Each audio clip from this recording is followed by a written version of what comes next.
Hey, good morning, everybody. Can we thank the worship team and the sound team? Give them a big hand. If we've never met, I'm Greg and married to Sue. We just celebrated our 40th wedding anniversary.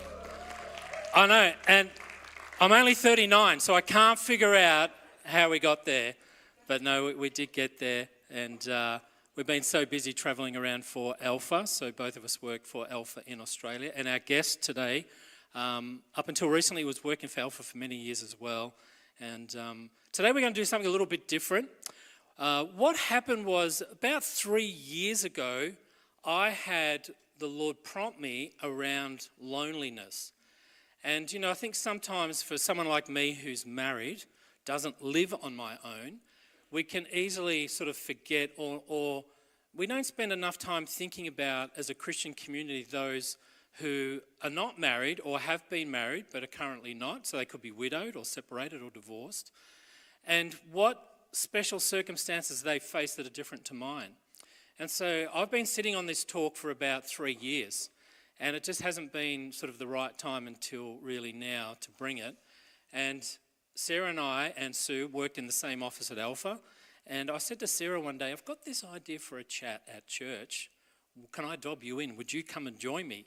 And she gratefully said yes. And I'll explain why in a few moments.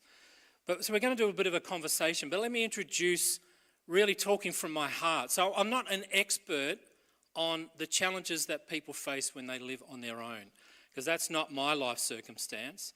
But definitely I feel as a church community we need to do better, and we need to focus more on being inclusive of every person, no matter what their life circumstance is, to be more intentional around being inclusive. And we're going to cover some of those things today that are on my heart. And definitely if you felt isolated and you're part of our church family, either online or here in the room this morning, that's not our heart. So if that's been your experience, I apologise. Not that anyone's talked to me. I don't want you to think, oh, who's been chatting to Greg? Nobody. This is just something that I think the Lord spoke to me about. And so I've just been developing it over the last few years. We all belong in the family of God, right? And everyone has different life circumstances. Again, whether you're married or not married, we all have various circumstances in life. We all have unique challenges that we face. There's commonality to those challenges, but they're unique in terms of our own personal circumstances.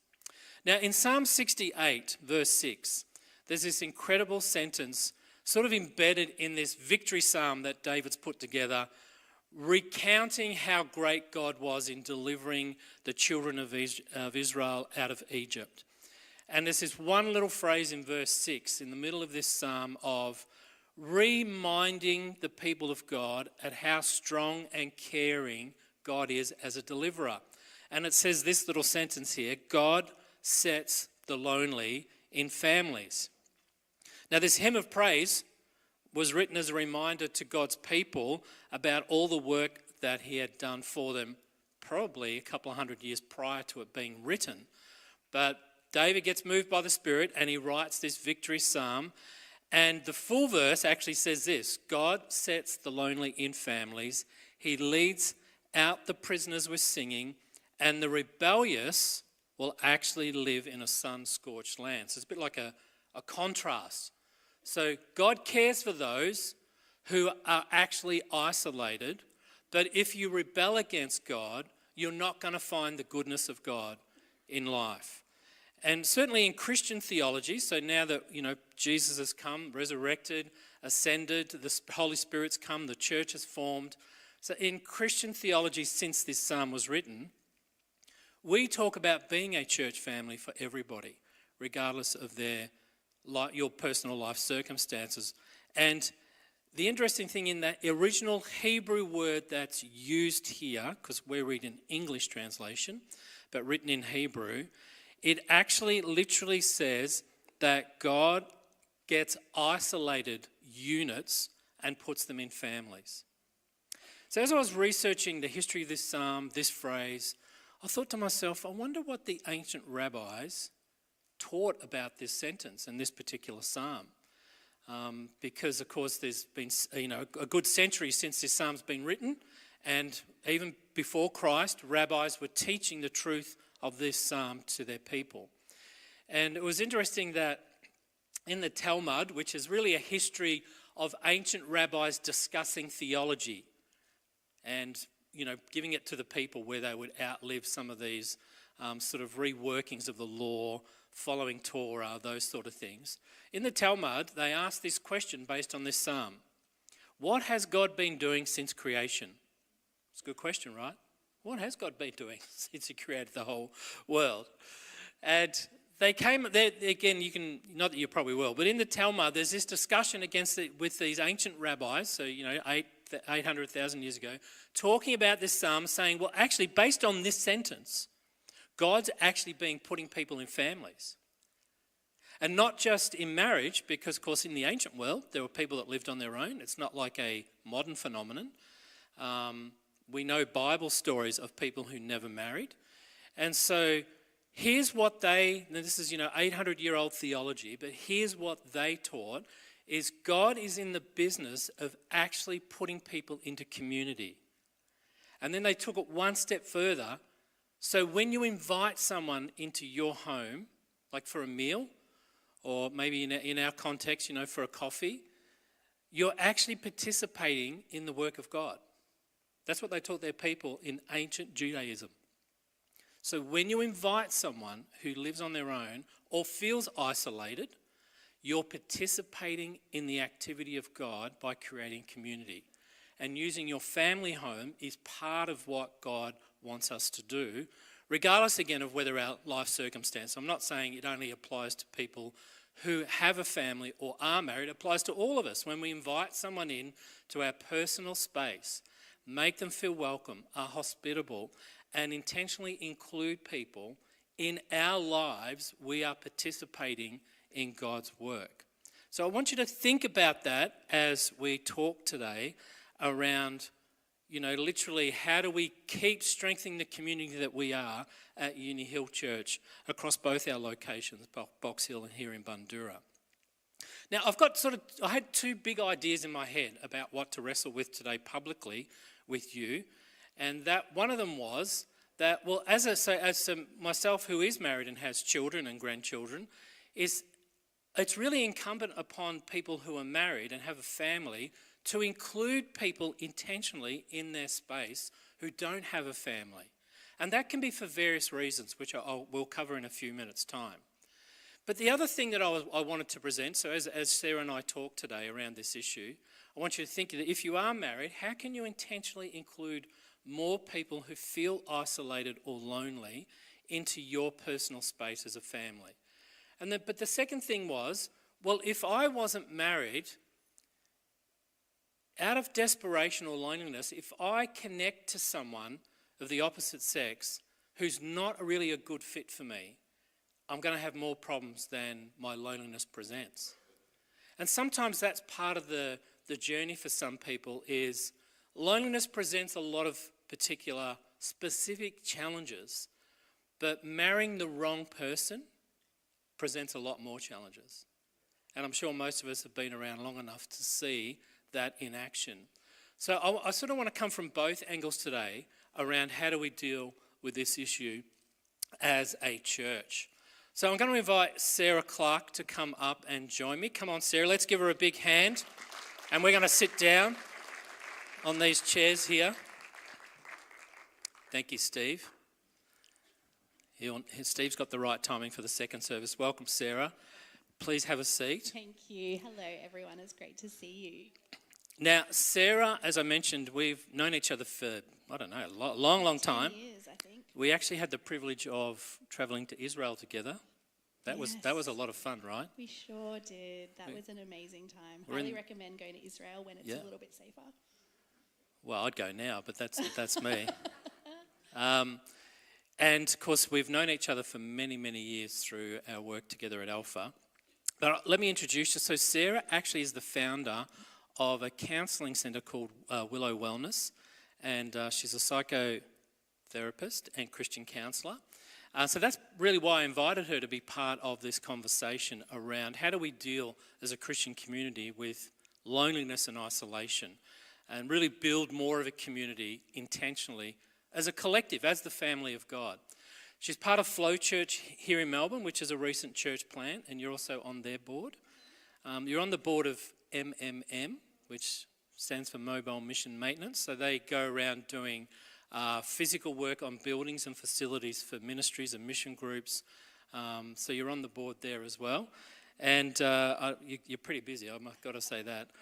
So, Sarah, I want to talk about 4 big things. And they're going to come up on the screen if you put up the next slide for me. So just very quickly so you know where we're going to go. And I'd encourage you to take some notes as well, things that pop into your mind as you're listening to our conversation. But I want to talk about how loneliness is universal, which we'll come back to that in just a moment. We also want to talk about the myth that I'm incomplete if I'm single, because I don't think churches often talk about that issue enough. And also loneliness and shame, the link between those 2 things, and then how to manage our loneliness. So for everybody here, they're the sort of 4 big things that we'll explore. So let's start with the universality of loneliness, that it is, I think there's a bit of a misunderstanding that if someone's married or in a family, they can't be lonely. But in actual fact, a lot of people who are married or in a family can still feel very lonely. Yeah, that's right. And perhaps people here can relate to that. I would say when it comes to loneliness, it's helpful to think of it in 2 different streams, emotional loneliness and social loneliness. Emotional loneliness relates to that feeling of longing for an intimate partner or a best friend or someone who knows our everyday. Social loneliness is more around, I'm missing, I don't feel like I belong to a community. I'm feeling like I'm surrounded by people, but nobody sees me. And research shows us that, loneliness is universal, and probably each of us can think of a time where we have felt lonely. It's not a nice feeling, is it? And you can feel, just so isolated and alone, but it's across the world, it's across the age groups. Interestingly, it used to be mainly seen like the highest population that had the loneliness was the seniors, the ones over 65, which we can kind of understand a little bit as friends are passing away or life circumstances are changing. But currently, the age range that has the highest range of loneliness is actually the young adults, which is really deeply sad and fascinating at the same time. One of the things I was thinking of is how loneliness is often not a choice. It's actually enforced on us. So like even people who have close relationships, the death of a close friend or a relative, sometimes we're lonely because we move house, right? So like me. So therefore your community, particularly if you go a long way in terms of moving, your community is lost. People who immigrate to Australia and they have their families not here. So of course in our church community this large, we have some of those. People who have lost a husband or a wife, again in the older age group. So again, it's not something that some people do choose to live alone. But I think all of us will experience it. So like Sue's mother recently passed away, but Sue's father passed away over a decade before that.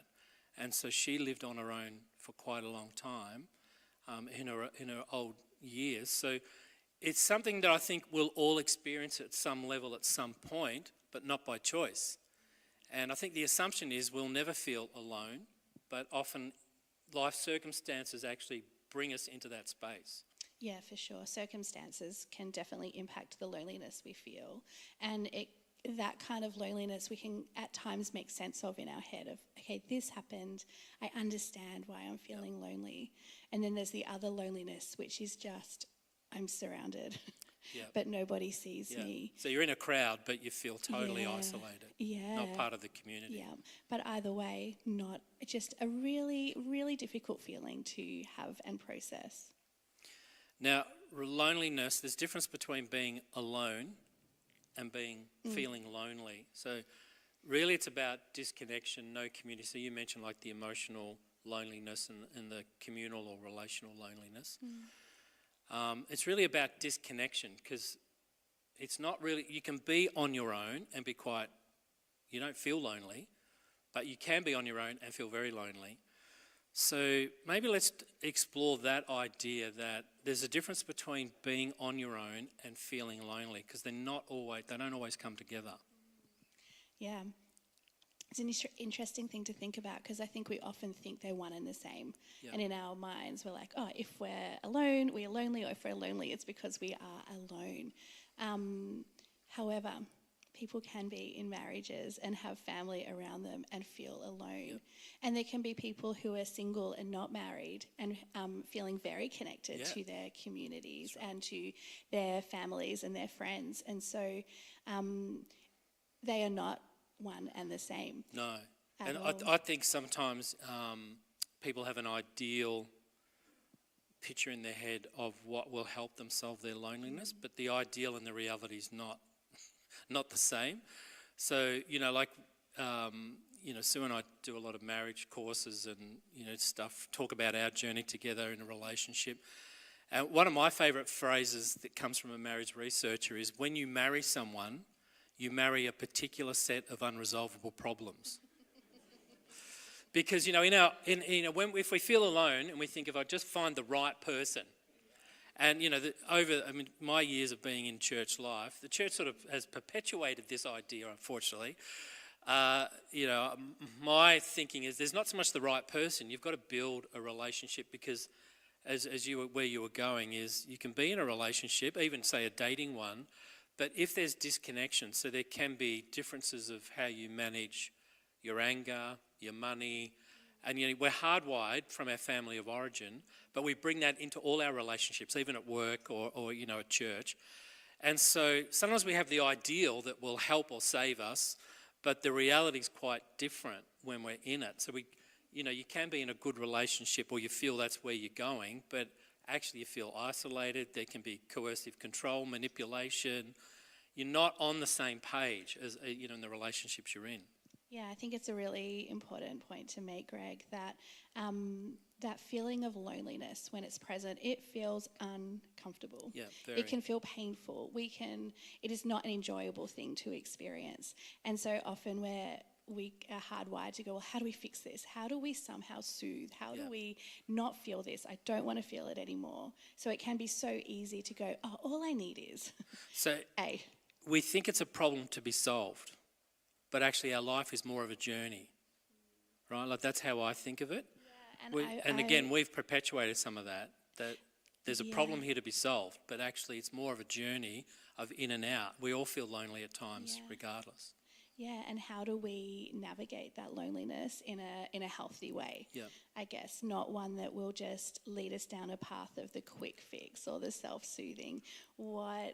How do we actually process and feel this emotion? And I think also loneliness is telling us something. It's letting us know that there's we're longing for something more.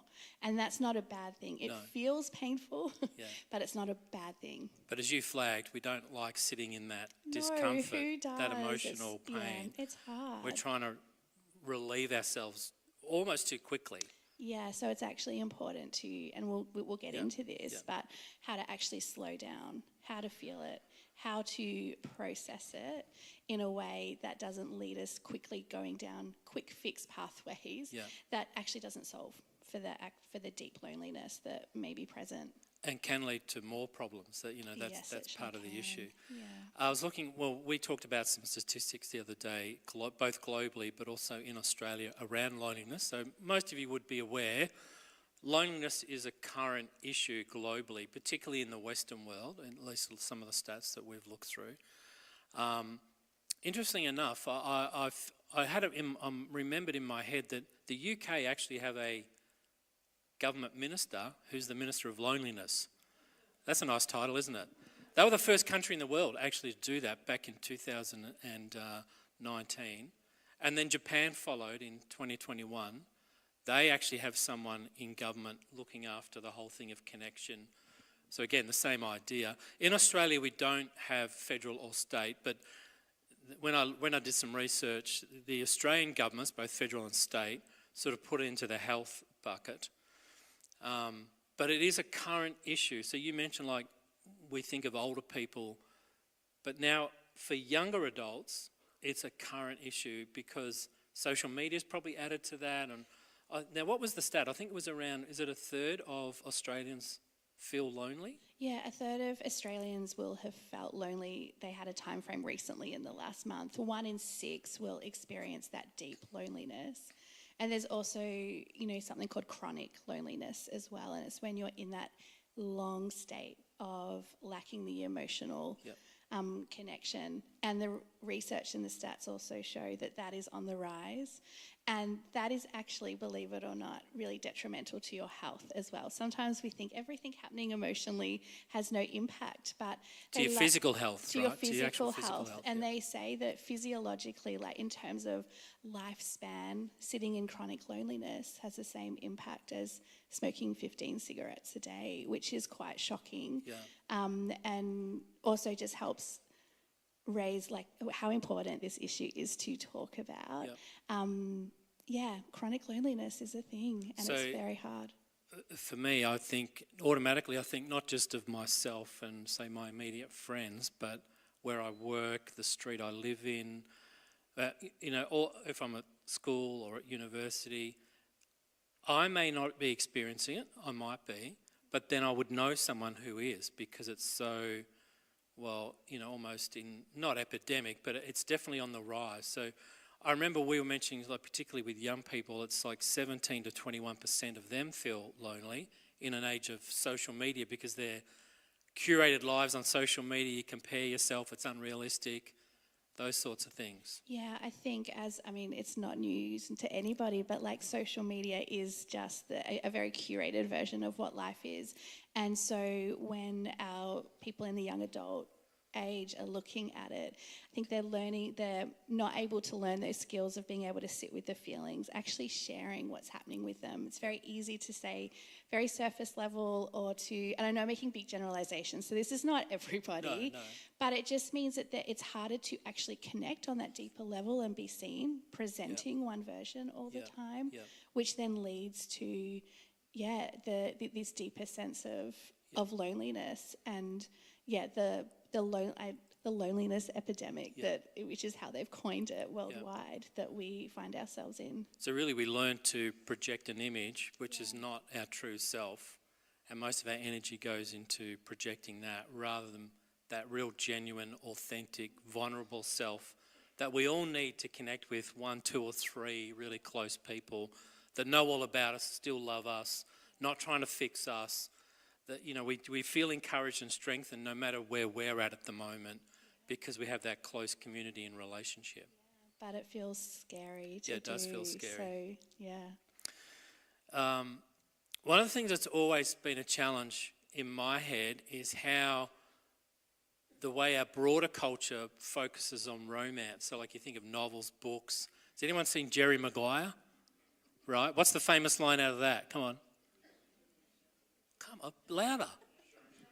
Not show me the money. Well, that is unless you want to marry someone rich, don't use that line, right? But like, you complete me, you have me at hello. You think of all the coined phrases that our broader culture as if. So let's sort of shift into the concept that I'm incomplete if I'm alone, so if I'm unmarried. And again, I don't think the church has done a great job historically dealing with this issue. One of the things that we chatted about, it's always struck me that Jesus never married. And even though in the gospel story, so the 4 records we have of his life, we don't have a specific teaching on how he dealt with his aloneness and not being married, which of course was very countercultural for a Jewish man not to be married. But we do have other things in the narrative on how he dealt with his own, so like when he first started preaching about the kingdom of God, he heals Simon Peter's mother-in-law, and then all the town hear about the healing, so they all come to see what's happened, bring all their sick, and his family come looking for him, thinking, Mark tells us, they thought he'd gone crazy.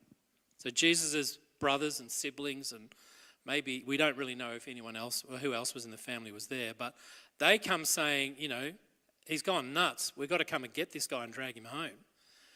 And his response is, who's my family? It's those that love God. So he redefined talk about broadening your, there's some little interesting things that he did. Now we know he learned to be comfortable in isolation. So he often withdrew from crowds to spend time with his Father in prayer.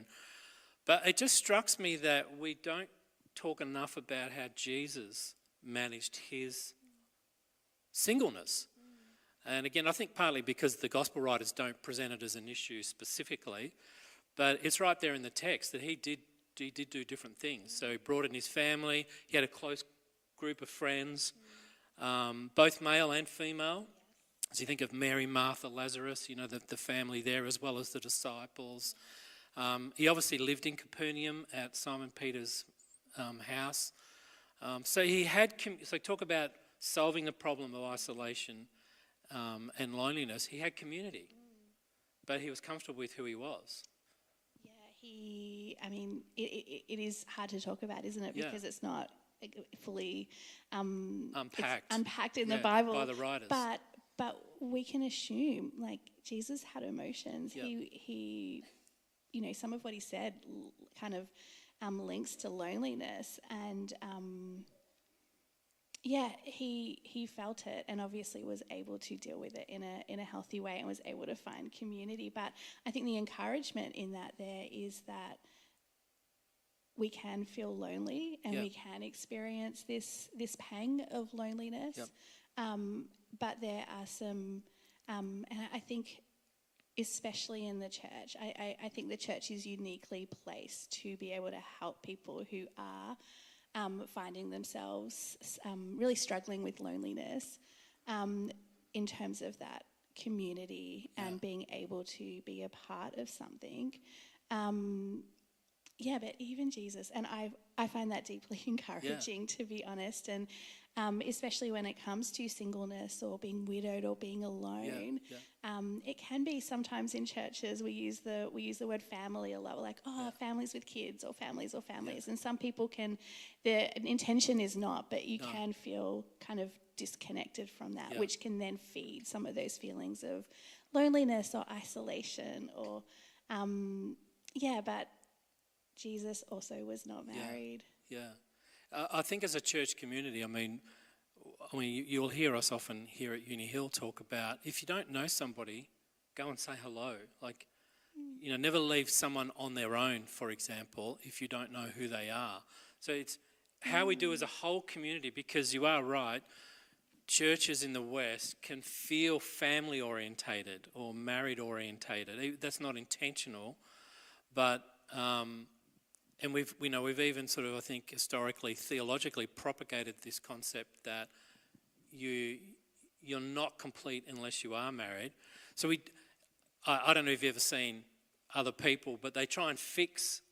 They're well-meaning, but they try and fix someone who, try and set them up, or all that sort of. Again, I think for us, we have to realize it's not a problem to be fixed. That person is whole.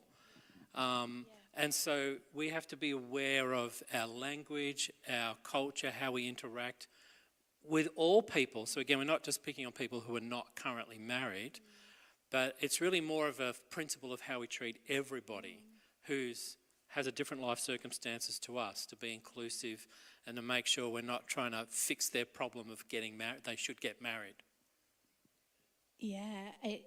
And I think that speaks to a really good point, Greg. On the other side is not wanting that you have to sit with the uncomfortability too sometimes. That's right.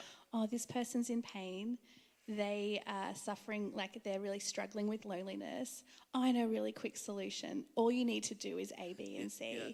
And that can, unfortunately, kind of perpetuate that feeling of loneliness, especially if the setup doesn't go well or they still find themselves there. So there's something about sitting with the uncomfortability on all sides of going, this is hard. So the bulk of us need to learn, just because we feel they're uncomfortable or they might be sharing about their loneliness, we need to respond better and not try and fix it because we feel pain ourselves or we're not managing ourselves well. Yeah, and we're scrambling to try and find some quick solution for them. Yeah, and this is what leads into, this is what comes up in our next section on shame. No, let's go there, because there is a connection between loneliness and shame, which is fascinating psychologically. Yeah, I would say that, when loneliness is present, so loneliness is a feeling state. It is telling us that we have got this disconnection. We desire to go deeper. It is not necessary. It's not a moral thing. It's a feeling. And it's interesting because if we liken it to other physiological states, such as if we're thirsty, we drink water. If we're hungry, we eat food. However, when we're feeling lonely, what often happens is we want to retreat. We actually want to pull back. We will do the opposite of perhaps what will help us get there. And this is where shame comes in. And it's not everybody, but I have to say, I feel like loneliness and shame are like two magnets. You know, when they get closer and closer and they just cannot resist each other, and shame will often be present. Yeah.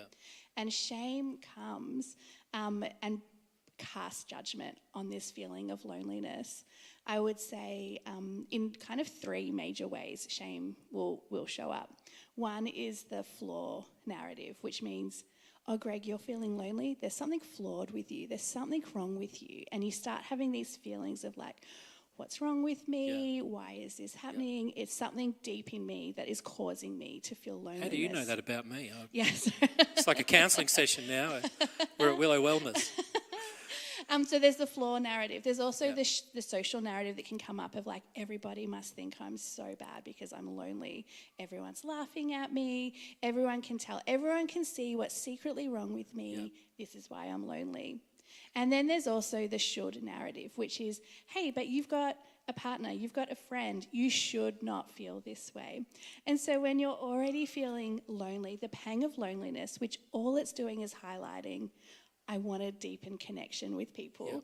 Yeah. Along comes shame that pretty much says, there's something wrong with you, everybody can see it, and you shouldn't feel this way.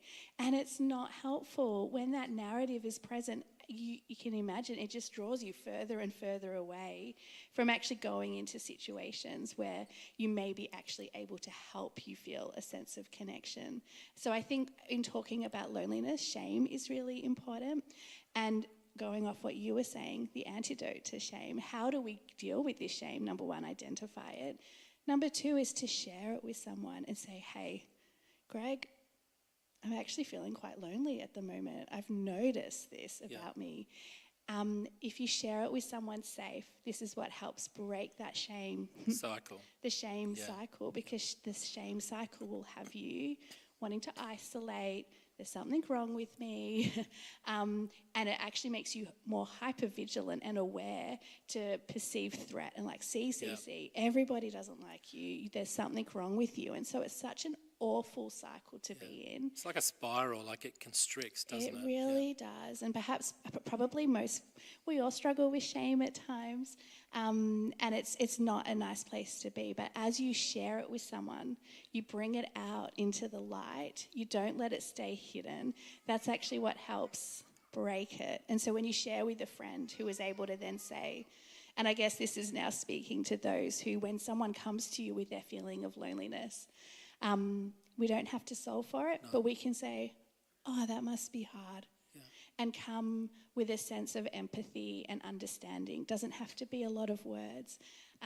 However, if you say, oh, I can see why, that's when, if you share with the wrong person, the shame can kind of deepen. And so really important to, number one, share with someone you trust. Yep. And those that are entrusted with this kind of deep feeling, especially when shame is present, to go, oh, I'm so sorry you're feeling that way. There's nothing wrong with you. Yeah. Loneliness is a feeling. We all experience it. Yeah. And then it can go into some of the other questions. And sometimes if someone says that to us, we would start talking about the times we feel lonely. So it's a bit like running a good alpha conversation. Just do more listening than talking, right? Because again, you're not trying to fix them. And out of your sort of uncomfortable awkwardness of what do I say, how do I help, you just might say, well, tell me what's happening with you, or, explain to me, when did it start feeling this way? Do you think I can help you in any way? Like, ask more open-ended questions rather than trying to fix them immediately. Yeah, for sure. It can be so easy to go, oh, I know. Let me tell you about me. And there is a time for that, but probably in that moment where someone shared, just to come alongside and go, oh, I'm sorry. I think tell me emotionally more. what happens if we cut someone off, they stop sharing, right? So they're starting to open up. It's quite, it's a sense of being vulnerable, and they're looking for authentic love and acceptance. They're not looking for advice.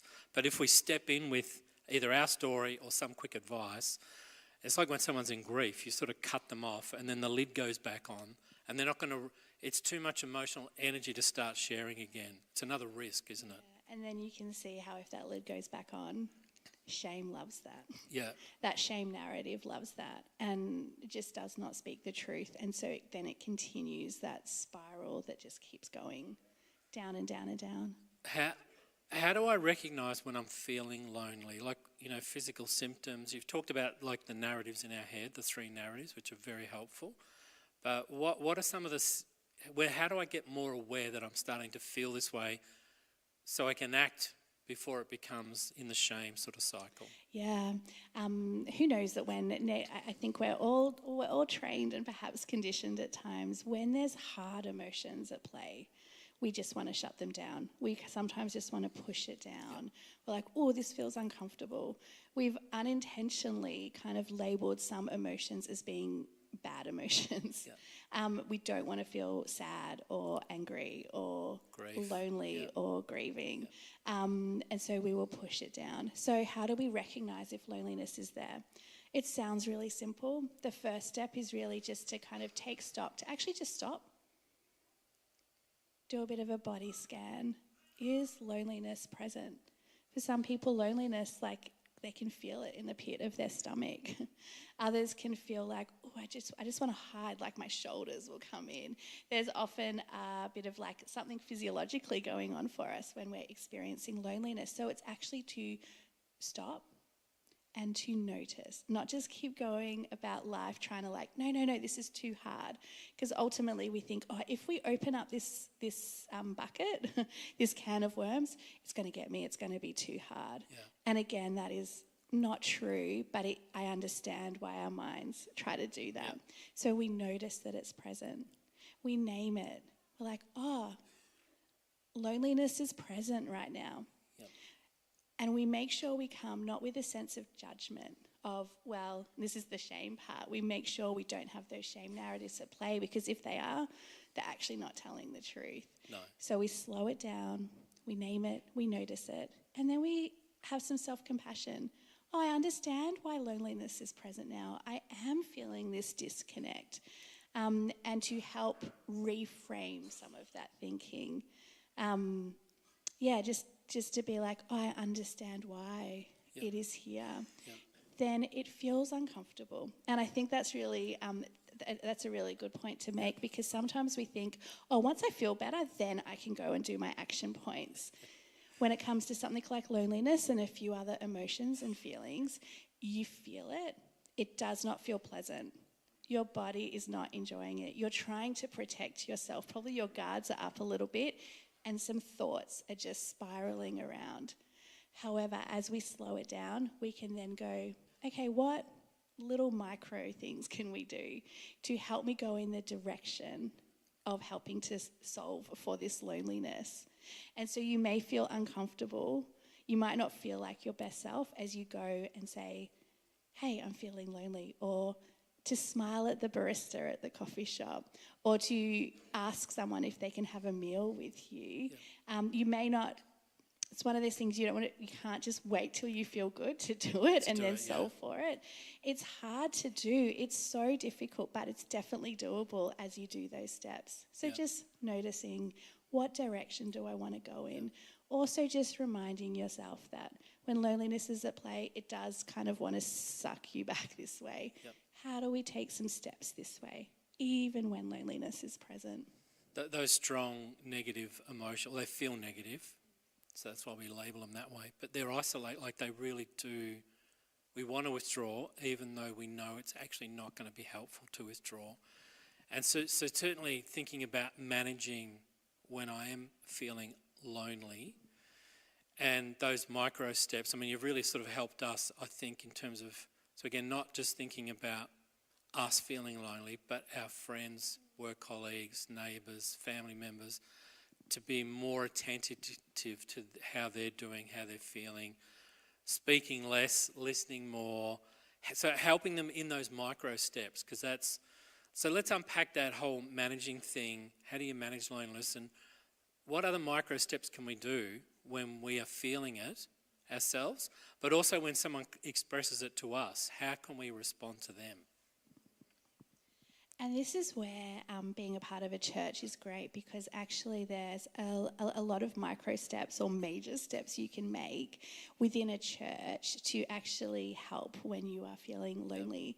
A lot of people struggle to make friends. Yep. A lot of people, they've only got two spaces, work and home, and that is it. So that's a new phenomenon, right?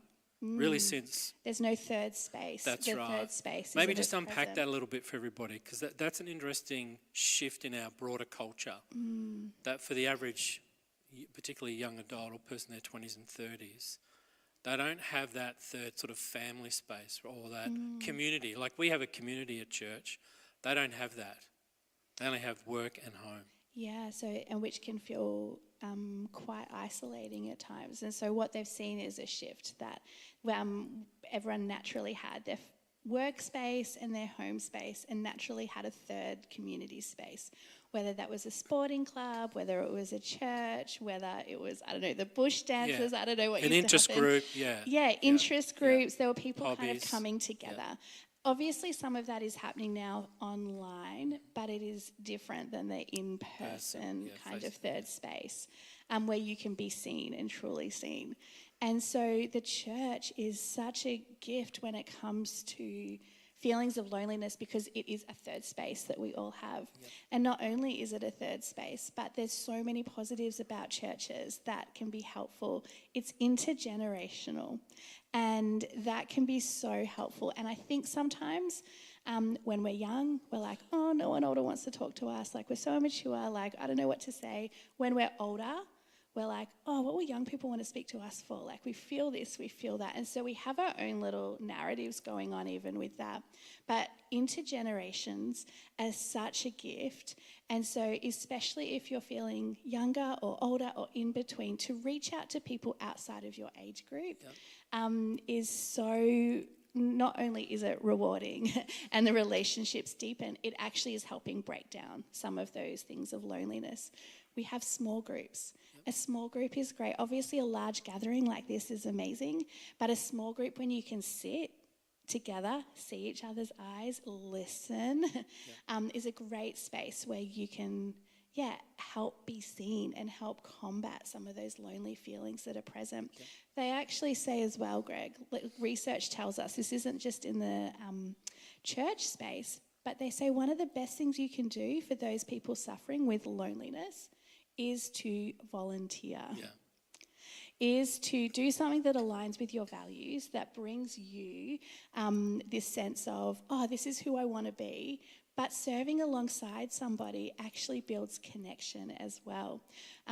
Putting chairs out together actually builds connection. Now, you might not be having a D&M while you're doing the chairs, or while you're serving in a soup kitchen, or whatever you may be doing, but you are building connection, which then leads to the deeper relationships and leads to some of these other conversations. Who knows, it would be very hard to go straight to like my barista and go, I'm lonely, help me with this. I'd be like, whoa, I hardly even know your name, Sarah. But for people He'll just give you a triple shot. Yeah. That's all he's going to do triple for you. Shot. That's Increase my anxiety right up. That's right. Be buzzing. But at church, when we've been serving alongside each other, when we've sat in small groups together, there's the groundwork for some of the antidote to loneliness. It still requires the person who is struggling to go, okay, I've been putting out chairs for ages, but I think I want to tell that person. And then on the other side, when we hear this, when someone may share with us, the other thing I would say is they say that transitions, people going through life transitions and loneliness, there's a connection there. And so for us that may not be feeling as lonely, to be on the lookout for people, and obviously it's only people, but it's a good little framework to work through. Oh, they've moved house. They've recently moved here. Oh, stuff's happening with their job. To be aware of if there's life transitions happening, that is also a bit of a marker for, I'm not saying that everyone feels lonely, but just to check in with those people as well and to reach out. I mean, that's a great, there's so many transitions in the modern world, right? Modern life. For a church community like ours, just to be aware, if we know that someone's going through, like they've moved or changed jobs or whatever, just to see how they're doing. And also just getting back to the fact that the broader culture's twig to, if someone volunteers, they feel more connected.